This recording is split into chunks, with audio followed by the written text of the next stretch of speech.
Vamos começar aqui uma pequena conversa com algo que o Miguel Paes Clemente tinha preparado, não propriamente para te apresentar, porque isso obviamente é uma coisa que não faz sentido, mas para te enquadrar noutro formato, dizendo-te desde já que isto é o pior pesadelo que podes ter, porque tens 3 dentistas à tua volta.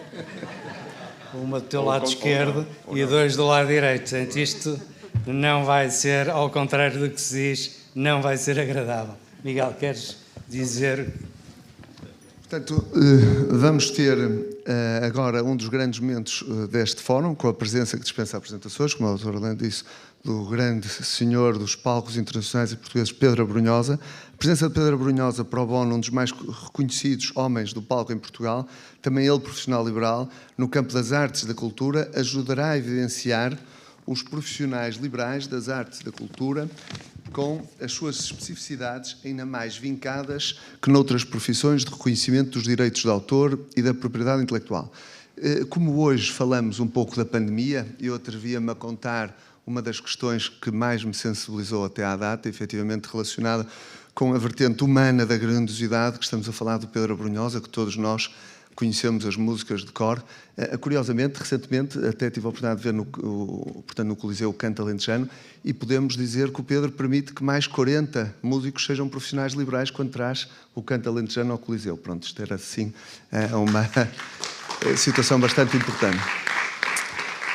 Mas a questão que me tocou do fundo do coração, tenho o privilégio de ter a amizade do Pedro, temos os filhos amigos a frequentar o mesmo colégio e estávamos num período de pandemia, portanto falou-se hoje da importância da cultura, das artes, num contexto de pandemia. Isto é um contexto completamente distinto, mas da nobreza e da grandiosidade do Pedro Abrunhosa. Passou-se um ano de Covid em que as crianças estavam isoladas de turma para não terem ligações por causa da transmissão do vírus. As crianças tinham o seu espaço ao ar livre, portanto, nos intervalos segmentados em cada turma, não podiam conviver entre turmas. E no final do ano letivo tivemos a felicidade de falar com o Pedro, que permitiu que pela primeira vez as crianças todas se unissem em turmas, com espaços delimitados, mas foi a primeira vez que tiveram todos juntos o colégio nesse respectivo ano, onde o Pedro Abrunhosa não só didaticamente permitiu que os professores de música trabalhassem a sua música, portanto permitiu que houvesse cultura naquele colégio, que debruçassem sobre uma letra que as crianças, com o professor de música, quiseram oferecer ao Pedro, e o Pedro fez o favor de retribuir e cantou a música original. Portanto, isto só agradeço e enobrece uma pessoa com a grandiosidade de Pedro. Obrigado por estar connosco, obrigado pelo grande exemplo que é na arte e cultura como profissional liberal. Muito obrigado. Talvez eu inicie depois deste apontamento. Sim. Pedro, eu, como médica dentista que sou, tenho uma curiosidade. Gostava de saber qual é a importância que dá, como cantor, músico, à saúde oral. Que importância é que a saúde oral tem na sua atividade profissional? Bom, em primeiro lugar, deixem-me agradecer o convite. Evidentemente que é uma honra estar aqui e as palavras generosíssimas que foram dirigidas e que aquilo que aconteceu não passou de... Para mim foi um divertimento imenso poder cantar uma canção minha com tantas crianças. Em relação a isso, naturalmente que um músico... Eu não sou cantor. Cantor é uma outra coisa. Cantor é aquele que se dedica a cantar. E pronto, nos hotéis, nos casamentos, etc. O escritor de canções canta porque é obrigado... Alguém tem que cantar o que escreve, não é? Sim, mas usa a boca, não é? Exato. Ao pegar no microfone ele vira cantor, mas é uma coisa acessória. É uma coisa acessória. E, naturalmente, que quando vai à televisão, o escritor de canções, cantor, aquilo que se vê mais é a sua boca. E deixe-me dizer que durante muito tempo houve uma... Enfim, a saúde oral em Portugal, na minha geração, não era uma coisa muito... Dos anos 60, 70, não era uma coisa muito... É altamente polémico ainda hoje, não é? E, portanto, nós criamos uma certa aversão ao dentista, esta coisa terrível de ir ao dentista. E estamos perante o homem que me fez uma verdadeira preleção, eu não diria, não é preleção, mas fez-me um encantamento psicológico para me tirar o medo do dentista que eu tinha, e que foi o Dr. Orlando. E durante cerca de um ano conversámos, e um dia sentei-me na cadeira e eu, que já não ia ao dentista há muito tempo, sentei-me na cadeira, portanto tinha vários problemas, e ele disse: eu não vou fazer nada, não vou fazer nada. E realmente não fez, eu não senti, mas arrancou-me várias raízes, etc. E desde então fiz a minha relação com a saúde oral, já vai há uns anos, tem sido excelente, e queria aproveitar para agradecer publicamente esta reviravolta que ele deu, de facto, na minha saúde oral. Ainda bem, porque senão se calhar não o tínhamos aqui, se tivesse sido o contrário. Não, ou tínhamos aqui uma versão mais... Lá está, por isso é que é importante a Claro, saúde claro. oral. Claro. No papel de pessoa que cantor. canta, não é? Claro. Não um cantor, mas um Claro, músico. claro. Eu estava a brincar, naturalmente, sou cantor também, sou um barítono. Barítono é o registro mais grave do espectro, barítono baixo. O meu professor de canto no conservatório dizia-me: Abrunhosa, tu com essa voz vais fazer sempre de vilão ou de marido cornudo.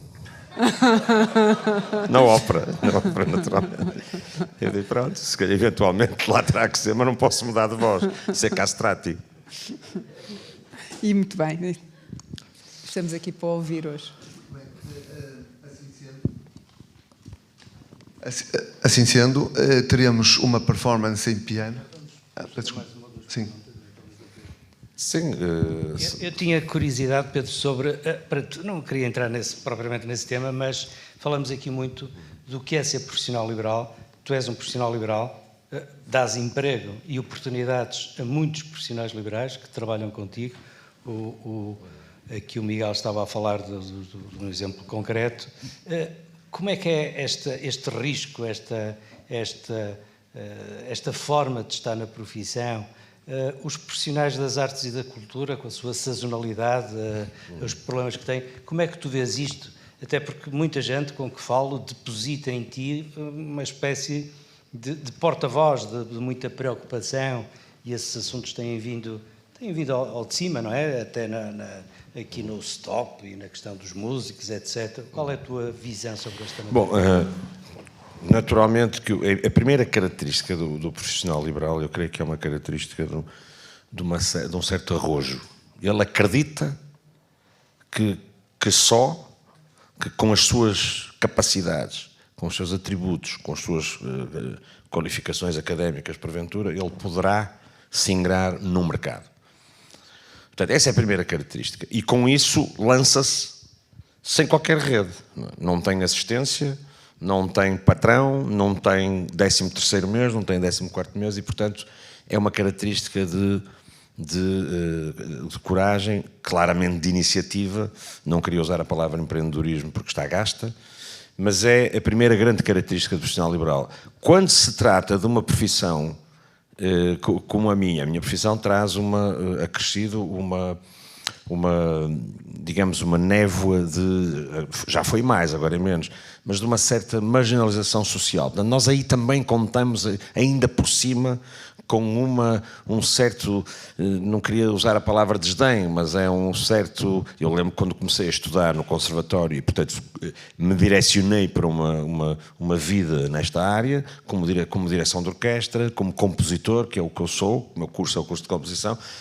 Claro que naquela altura, estamos a falar dos anos 80, 70, quando toda a minha família eram engenheiros, meu pai era advogado, era profissional liberal, e eu já percebia mais ou menos o que é que estava em causa ali. A minha mãe era professora universitária e, portanto, havia as duas vertentes.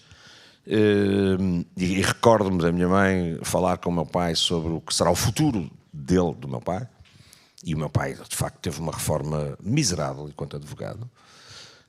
Porque a assistência, todo o processo foi muito lento, e recordo-me que uma pessoa daquelas, com as suas idas à barra e com o contributo que deu para a defesa da dignidade dos tribunais e da justiça em Portugal, acaba com uma reforma que é a reforma da Ordem dos Advogados, que é realmente escassa. E, portanto, esta questão colocava-se ali e assomada a esse tal estigma de ser músico, não é? Cuidado, venham os músicos, escondam as pratas, não é? E eu vivi muito isso. E, portanto, nesse período, quando eu desisti do meu curso de Engenharia Química para ser músico, para além do estigma que já é ser profissional liberal, de alguma forma, esse estigma de ser um determinado tipo de profissional liberal que é ligado às artes, não é? Felizmente consegui vingar, e portanto aí a atitude é uma coisa, de resiliência é uma coisa, e de denor, e de aplicação, e de estudo, e os meus colegas iam todos para as discotecas e eu ia estudar, não é? Ia estudar música, ia estudar contrabaixo e as partituras. E eles, mas vais estudar, mas já tens 20 e tal anos e ainda estás a estudar. Mas o profissional liberal é o que faz, não é? Não pode largar a atualização da sua própria atividade, não é? E quando comecei a perceber que era o trio Pedro Brunhosa, o quarteto Pedro, depois era a máquina de som, os magrinhos e feios, eram todos nomes dos meus grupos. E depois a Cool Jazz Orchestra, e eu comecei a perceber que aquela massa, aquela mole de músicos e técnicos que andam comigo, e agora sim uma estrutura fixa de 45 pessoas, entre músicos e técnicos, que anda por todo o mundo, e esses músicos e técnicos, quando eu paro, eles sofrem a consequência dessa paragem. Portanto, eu não paro, não posso parar. O que quer dizer que, de facto, o profissional liberal também é um motor da economia, porque é também um motor de fornecimento de trabalho, de serviços, de bens e, neste caso, também de cultura. Portanto, eu creio que está na altura de nós fecharmos barreiras e lutarmos comumente por uma dignificação da nossa profissão ao nível da segurança social, naturalmente, e muito bem disseste, sazonalmente. Na minha área, é uma área profundamente afetada pela sazonalidade, e nós temos uma carga tributária gigante, como de resto o país não escapa a isso, e não me importaria de a ter se os serviços que eu teria em troco fossem fantásticos, mas não são. E é preciso também lutar pela dignidade desses serviços. Portanto, no caso da minha área, haver uma contemplação de sazonalidade seria, na taxa fiscal, seria bem-vindo.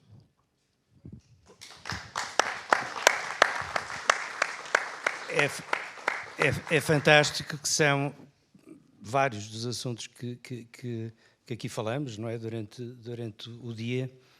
Eu não sei se depois eu nisso te quero colocar uma pergunta, eu vou-te colocar a minha última, mais uma reflexão, que é, tu obviamente és um profissional de grande sucesso, reconhecido nacional e internacionalmente, mas a grande maioria dos artistas provavelmente não tem essa projeção.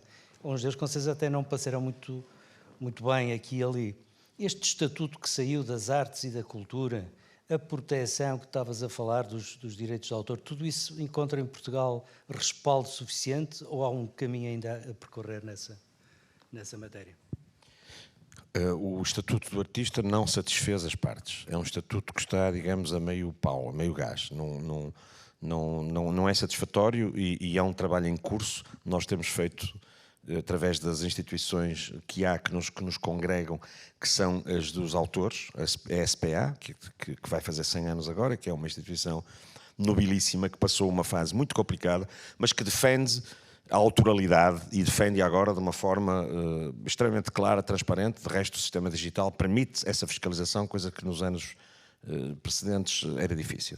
Portanto, a SPA tem feito um trabalho notável quanto também na defesa dos nossos direitos, nem sempre encontra eco junto dos vários governos, nomeadamente na diretiva comunitária sobre o direito digital, que continua a ser postergada pelo governo, quando já deveria ter sido adotada em território nacional, como nos outros países. Depois a lei da cópia privada, etc. Mas tudo isso são benefícios pequenos no impacto de quem não é autor. Quem não é autor só pode usufruir um músico que toca num disco e que não é autor, e eu tenho muitos exemplos disso. Eu sou autor das minhas canções. Imaginemos o Fazer que ainda não foi feito. Tem 16 músicos a tocar aquilo. Portanto, são 16 profissionais liberais que tocaram e que vão beneficiar na estrada, nos concertos, mas também no disco, nos direitos conexos, não nos direitos autorais, que são defendidos pela Audiogeste.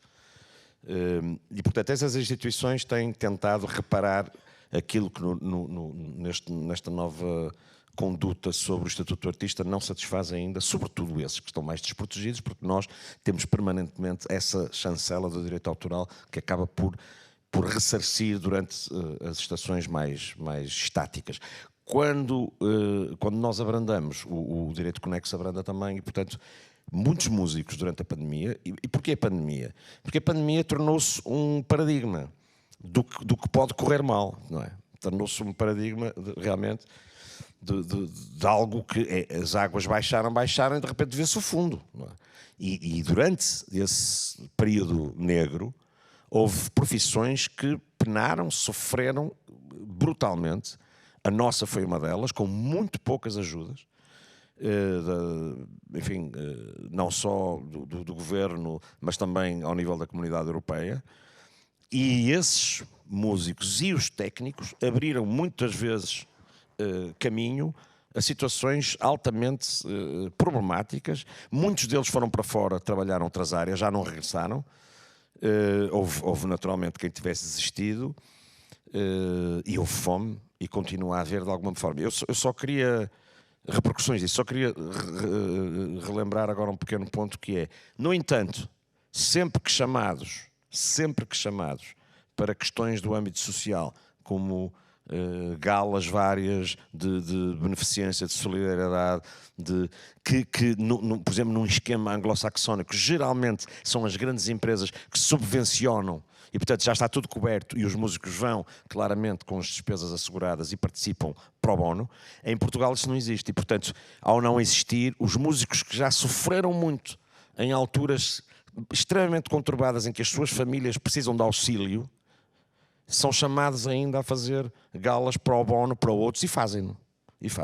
E, portanto, nunca se furtaram, por exemplo, aqui no Palácio de Cristal, no pavilhão Rosa Mota, o Superboc, como queiram chamar, houve uma gala na altura, mal acabou a pandemia, para uma manifestação contra a guerra da Ucrânia, e ninguém se furtou a vir, nomeadamente, enfim, os meus músicos também. Mas eu queria fazer esse reparo. Nós, quando existe uma questão social, somos os primeiros na linha da frente a ser chamados, porque a música democraticamente entra na casa das pessoas e tem uma influência muito grande nas várias lutas que se fazem.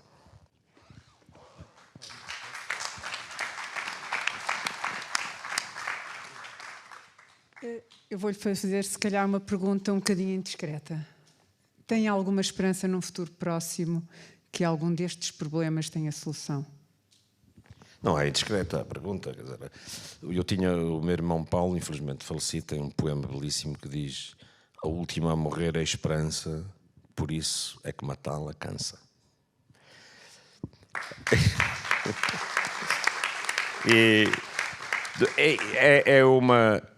realmente é uma expressão que já denota alguma amargura. A última a morrer é a esperança, pois. A própria palavra esperança quer dizer que não temos. Quando eu digo, se eu não tiver esperança de nada é porque tenho tudo.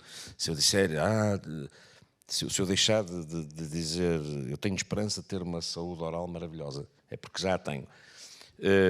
E portanto a esperança revela uma falta, uma lacuna, não é? E quando nós temos estas lacunas todas aqui a montante,